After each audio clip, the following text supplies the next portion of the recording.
अझै मलाई त रुना मन आइरहेको छ। एकदम राम्रो लाग्यो। एकदम राम्रो लाग्यो। एकदमै राम्रो लाग्यो। हजुर धेरै अब कतिवटा चिज आफ्नो जीवनमा मेल खाएको हुन्छ, कतिवटा चिज सम्झियो। राम्रो छ फिल्म। मेरो छोरी चाहिँ बा मरु भनेर रोकिरहेछ। राम्रो लाग्यो, छोराछोरीले नछोडुन् भन्ने बुझ्नु पर्यो। एकदम राम्रो फिल्म। अब नेपालमा पनि यतिको नेपाली फिल्म पाउनु भनेको हाम्रो लागि धेरै ठुलो कुरो हो होइन। खालि हिन्दी फिल्म मात्रै चलिरहन्थ्यो, अहिले यस्तो उत्कृष्ट बनाइरहेछ नेपालीलाई त। अहिले समसामयिक अवस्थामा पनि जुन यो फिल्मले चाहिँ धेरै राम्रो कुरा, एउटा मान्छेलाई जुन विदेश गइरहेका छन् तिनीहरूलाई पनि एउटा यो सबक पनि हो। र आफ्नो खुसीको लागि आमा बुवाको खुसी चाहिँ नत्याग्नु होला।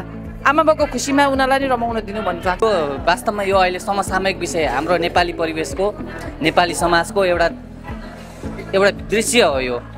यो हामीले मनन गर्न योग्य विषय छ। यो हामीले मात्रै होइन, हाम्रा नेतृत्व गर्ने नेतावर्गहरूले पनि यो फिल्म हेर्नुहोस्।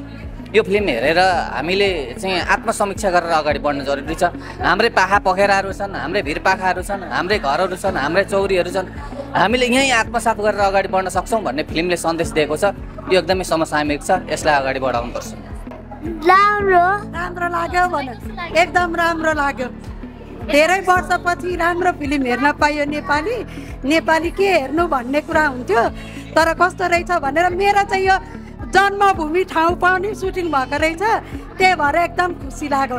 धनकुटा जितपुर चाहिँ मेरो जन्मभूमि हो, मलाई एकदम खुसी पनि लाग्यो, एकदम राम्रो पनि। अब आफ्नो माटोको माया फिल्मले देखाएको छ, अब आफ्नो माटोको माया हेर्न जाने कि नजाने? आफ्नो त धनकुटा मात्रै सुनेको थिएँ, तर पुरै त्यो सिटुवाहरू मेरो पुरै बनेको रहेछ।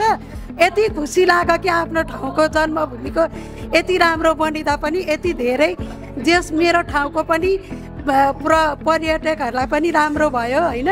धेरै नजान्नेहरूलाई पनि सिजुवा धनकुटा भन्ने उहाँहरूलाई कहाँ रहेछ अझै जाने हौसला बडो मान्छेहरूलाई होइन, कहाँनिर रहेछ हेर्न जाउँ भनेर। राम्रो लाग्यो एकदम। पहाडमा परिवेशमा एकदमै यो गाउँ एरिया आफ्नोपन क्या झल्केको छ, एकदम आफ्नोपन झल्केको छ।